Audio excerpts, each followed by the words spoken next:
What's up VideoFort Nation, this is VideoFort Ruan with another awesome VideoFort tutorial. So in this video we're going to be looking at the V-Ray renderer for 3ds Max, probably one of the most popular renderers when it comes to visual effects and also game design.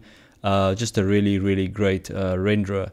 So basically you need to enable the V-Ray renderer. So if you go to rendering right at the top and you go to render setup, and then on the common tab, if you go down all the way and you click on assign renderer, and next to production, click on those little dots, and then you're going to select V-Ray Advanced and then the version number. I'm using 3.0003. Click on OK, and then you will have selected your V-Ray renderer as your production renderer.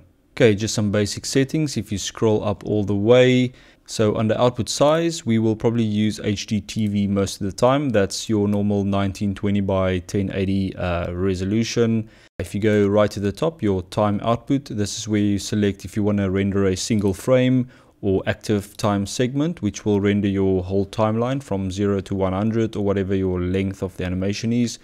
And you can also select range if you only want to render a certain range of frames. So let's say we want to render from frame 50 to frame 60 maybe, you'll select range.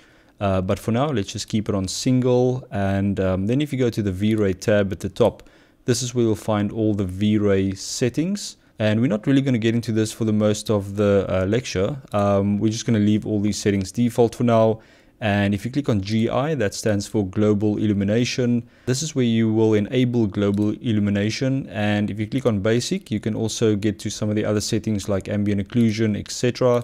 We'll get into that a little bit later. But just a quick thing on global illumination. That's basically a more realistic way of rendering light sources and light bouncing. Obviously, if you enable this, your renders will look better, but your renders will take longer to actually render out.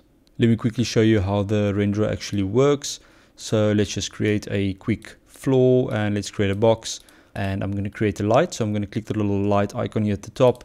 And I'm going to go down to my V-Ray lights and I'm going to click V-Ray light. And I'm just going to draw out a light and I'm going to move that up so it actually shines on my scene, something like that. And now if I go to rendering and click on render, it will actually render that scene with global illumination on as well.